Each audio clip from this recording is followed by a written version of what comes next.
என் மனைவி அற்புதமானவர். அவரை பார்த்து கொண்டிருப்பது எனக்கு மிகவும் பிடிக்கும். இன்ஃபோசிஸ் நாராயணமூர்த்தி மற்றும் எல்&டி சுப்பிரமணியன் ஆகிய இருவரின் கருத்துக்கு மஹிந்திரா குழுமத் தலைவர் ஆனந்த் மஹிந்திரா பதில்.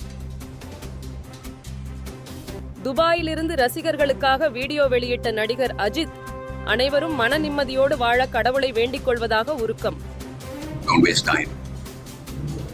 நல்ல படிங்க, வேலைக்கு போறவங்க கடுமையா உழைச்சி வேலை பாருங்க. Work hard, play hard. நமக்கு பிடிச்ச விஷயத்துல நாங்க கலந்துக்கிறப்ப வெற்றி அடைஞ்சா ஒரு நல்ல விஷயம் தான். But if you don't achieve success, சோர்ந்து போயிடாதீங்க. தமிழ்நாடு முழுவதும் நேற்று வரை 1,47,00,000 பேருக்கு பொங்கல் தொகுப்பு வழங்கப்பட்டுள்ளது.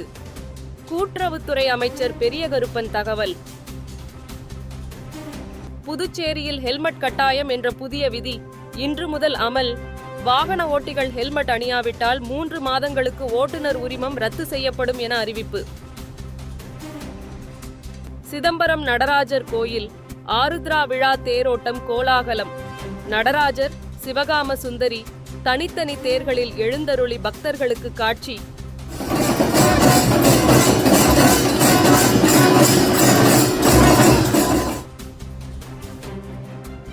பொங்கல் பண்டிகையொட்டி கடந்த 2 நாட்களில் 4,13,000 பேர் அரசு பேருந்துகளில் சொந்த ஊர்களுக்கு பயணம்.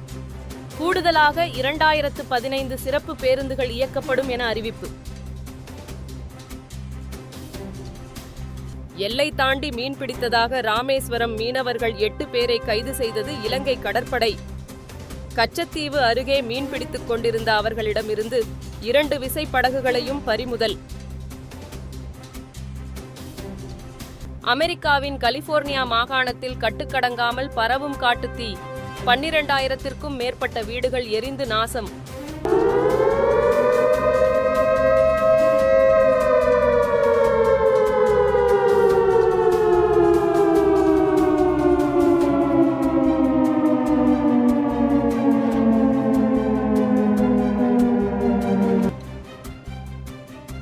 உத்தரப்பிரதேச மாநிலத்தில் இடிந்து விழுந்த ரயில் கட்டுமானத்தில் சிக்கிய 24 பேர் பத்திரமாக மீட்பு.